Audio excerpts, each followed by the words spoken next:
Di Tanah Suci, tempat di mana setiap doa dilantunkan dan setiap jiwa berharap ampunan, ada kisah yang mengguncang hati. Kisah tentang seorang lelaki yang datang untuk bertaubat, tetapi justru menerima peringatan yang tak terlupakan. Bagaimana mungkin perjalanan suci berubah menjadi azab? Apa yang sebenarnya terjadi?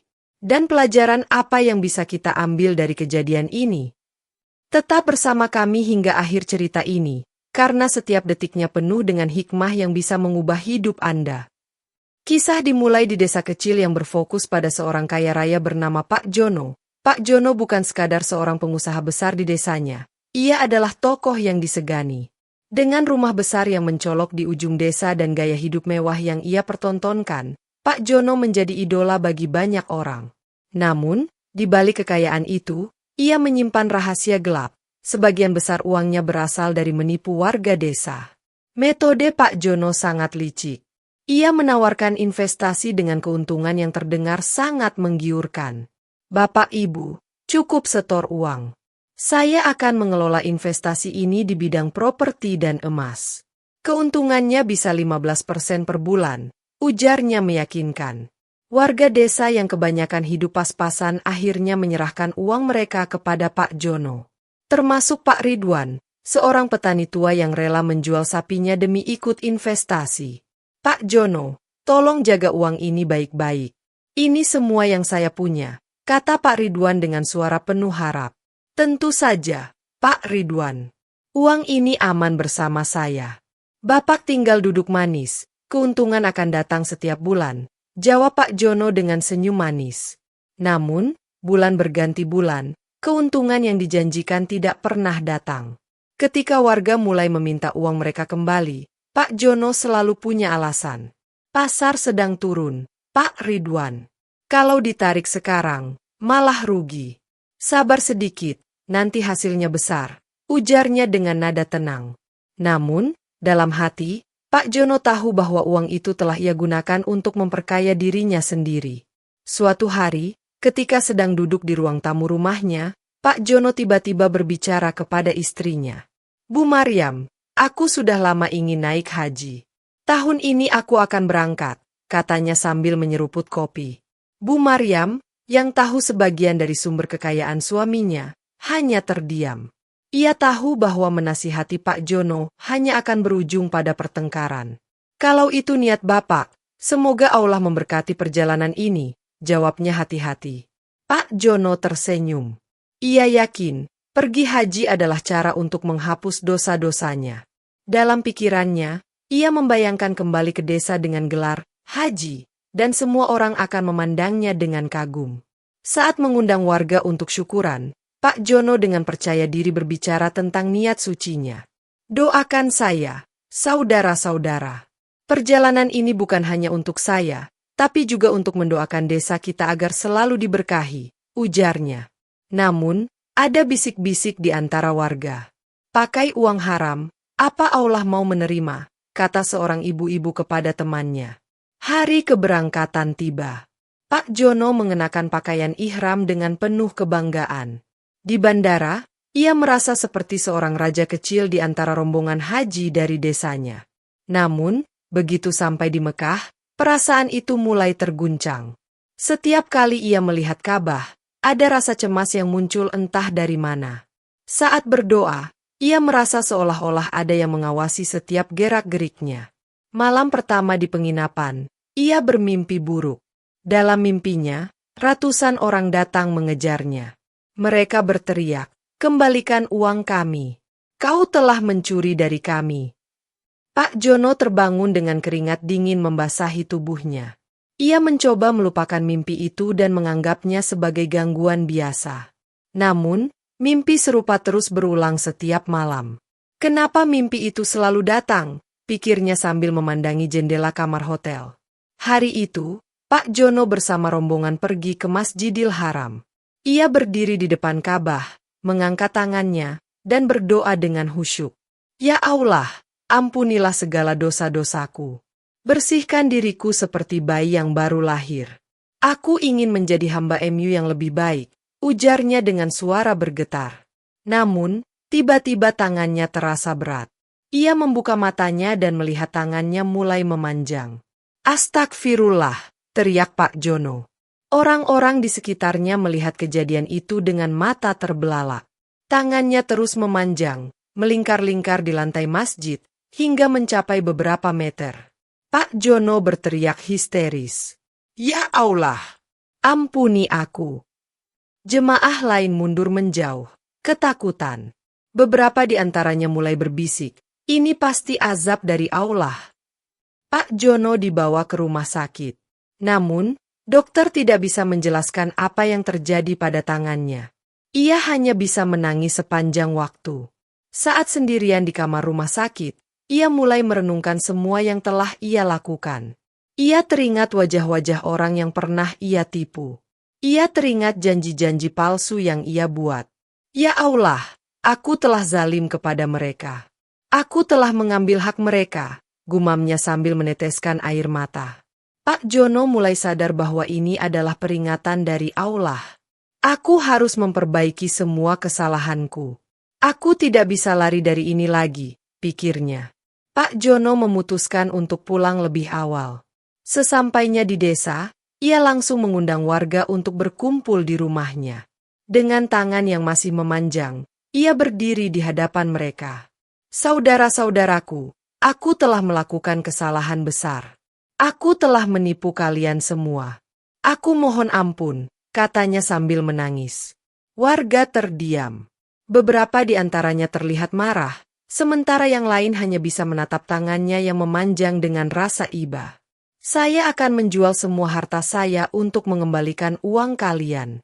Tolong beri saya kesempatan untuk memperbaiki semuanya. Lanjutnya, Pak Jono akhirnya menjual rumah besar dan seluruh asetnya. Ia tinggal di sebuah rumah kecil di pinggir desa bersama istrinya. Hidupnya berubah total. Pak Jono kini menjalani hidup sederhana. Ia mengabdikan dirinya untuk membantu orang lain dan selalu mengingatkan pentingnya mencari rezeki yang halal. Dalam setiap ceramah, ia menceritakan kisah hidupnya sebagai peringatan. Jangan pernah berpikir bahwa Allah tidak tahu apa yang kita lakukan. Harta haram hanya akan membawa kehancuran. Jika ingin selamat, jalani hidup dengan jujur, ujarnya di hadapan jamaah masjid. Tangannya yang tetap memanjang menjadi pengingat abadi akan dosanya di masa lalu. Pak Jono tak bisa tidur malam itu. Ia duduk termenung di rumah kecilnya, memandang keluar jendela yang gelap. Hatinya terguncang saat mengingat bagaimana ia mulai masuk ke dunia tipu daya. Dulu aku hanya seorang pedagang biasa, gumamnya lirih. Ia teringat saat pertama kali mencoba bisnis investasinya. Awalnya, niat itu muncul karena ia ingin mengatasi masalah keuangan keluarganya. Kalau aku bisa dapat untung lebih cepat, hidup kita akan lebih baik, katanya kepada istrinya waktu itu. Namun, setelah melihat bagaimana uang mengalir dengan mudah dari warga desa yang percaya padanya, ia mulai tergoda untuk mengambil lebih banyak. Aku hanya butuh sedikit untuk memperbaiki hidup. Setelah itu, aku akan berhenti, ia berjanji pada dirinya sendiri. Tapi, seperti lingkaran setan, keserakahan menguasainya. Flashback ini menggambarkan sisi manusiawi Pak Jono, keputusan salah yang diawali dengan niat baik tetapi berujung pada kehancuran. Setelah kejadian di Mekah dan kepulangannya ke desa, salah satu momen yang paling menegangkan bagi Pak Jono adalah bertemu dengan Pak Ridwan. Pak Ridwan adalah salah satu korbannya yang paling dirugikan. Uang tabungan hasil menjual sapi digunakan untuk investasi kepada Pak Jono, tapi tak pernah kembali. Pak Jono memberanikan diri mendatangi rumah kecil Pak Ridwan. Ia mengetuk pintu perlahan. "Assalamualaikum," katanya dengan suara bergetar. Pak Ridwan membuka pintu. Ia terkejut melihat Pak Jono berdiri di depan pintunya dengan tangan memanjang yang masih terbungkus kain. "Waalaikumsalam. Ada apa, Pak Jono?" tanya Pak Ridwan dingin. Pak Jono menundukkan kepalanya. "Pak Ridwan, saya datang untuk meminta maaf. Saya tahu saya telah menyakiti Bapak dan keluarga Bapak. Saya akan berusaha mengembalikan semua uang Bapak." Pak Ridwan terdiam. Ia menghela napas panjang. "Pak Jono, uang itu sudah tidak ada artinya lagi bagi saya. Sapi saya sudah terjual. Kehidupan saya sudah sulit sejak saat itu. Tapi kalau Bapak sungguh-sungguh ingin berubah, saya hanya minta satu hal, kembalikan kepercayaan warga desa ini. Kata-kata Pak Ridwan menusuk hati Pak Jono. Ia berjanji dalam hati untuk membangun kembali kepercayaan warga, meskipun ia tahu itu akan sangat sulit. Tangan Pak Jono menjadi simbol penghukuman dari Allah. Di setiap kesempatan, orang-orang selalu menatap tangannya dengan rasa takut sekaligus heran. "Pak, tangan Bapak itu apakah sakit?" tanya seorang anak kecil saat bertemu dengannya di jalan. Pak Jono tersenyum pahit. "Tidak, Nak. Tapi setiap kali aku melihatnya, hatiku terasa sakit." Bu Maryam, istrinya, menjadi saksi bagaimana tangan itu menjadi pengingat yang konstan bagi suaminya. Setiap kali ia memasak, ia harus membantu Pak Jono menyelesaikan pekerjaan sederhana seperti membawa piring atau memegang gelas. "Bu, maafkan aku. Aku telah membuat hidup kita sulit," kata Pak Jono suatu malam. "Sudahlah, Pak. Yang penting sekarang Bapak berubah. Kita jalani hidup ini dengan ikhlas," jawab Bu Maryam dengan mata berkaca-kaca. Mengembalikan harta warga tidak semudah yang dibayangkan. Aset-aset Pak Jono ternyata tidak cukup untuk menutup semua kerugian. Beberapa warga bahkan menolak untuk memaafkannya. "Uang itu bukan sekadar angka, Pak Jono. Itu tabungan masa depan anak-anak kami," teriak seorang ibu yang datang ke rumahnya. Pak Jono hanya bisa menangis. "Saya akan terus berusaha. Mohon beri saya waktu," katanya memohon. Ia mulai bekerja serabutan, menjadi buruh angkut di pasar, hingga membantu membersihkan masjid. Ia tak lagi memikirkan gengsi. Di tengah usahanya untuk berubah, Pak Jono bertemu dengan Ustaz Rahman, seorang ulama yang dihormati di desa tetangga. "Pak Jono, saya mendengar cerita tentang Bapak. Apa yang terjadi adalah peringatan, tapi juga kesempatan untuk bertaubat," kata Ustaz Rahman saat mereka duduk di serambi masjid. Pak Jono mengangguk. "Ustaz, saya ingin memperbaiki semuanya, tapi rasanya terlalu berat. Orang-orang masih membenci saya." Ustaz Rahman tersenyum. "Allah tidak melihat hasil akhir, tapi usaha kita. Jika Bapak benar-benar ingin berubah, teruslah melangkah. Jangan berhenti." Pertemuan ini memberikan semangat baru bagi Pak Jono. Ia mulai melibatkan dirinya dalam kegiatan masjid dan membantu warga tanpa pamrih. Suatu hari, di hari Jumat yang cerah, Pak Jono datang lebih awal ke masjid untuk membantu membersihkan. Saat itu, ia merasa sesuatu yang aneh di tangannya. Tangan ini rasanya berbeda, pikirnya.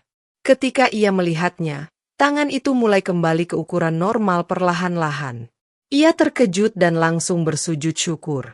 Warga yang melihat kejadian itu menjadi saksi atas perubahan yang terjadi pada Pak Jono. Allah benar-benar Maha Pengampun. Jika seseorang benar-benar bertaubat, ia akan memberikan jalan, kata Ustaz Rahman setelah khutbah Jumat hari itu. Pak Jono menghabiskan sisa hidupnya untuk berdakwah dan menjadi contoh bagi warga desa. Ia sering bercerita tentang bagaimana kejujuran adalah jalan hidup yang paling benar. Jangan pernah tergoda untuk mengambil jalan pintas. Harta haram itu seperti api, membakar segalanya, ujarnya di sebuah pengajian. Ketika akhirnya Pak Jono meninggal dunia, banyak warga desa yang datang ke pemakamannya. Mereka mengenangnya sebagai seseorang yang pernah jatuh, tapi bangkit kembali dengan keimanan yang kuat. Kisah ini mengajarkan bahwa Allah selalu memberikan kesempatan bagi siapa saja yang ingin bertaubat. Hukuman dunia mungkin terasa berat, tapi itu adalah bentuk kasih sayangnya agar kita kembali ke jalan yang benar.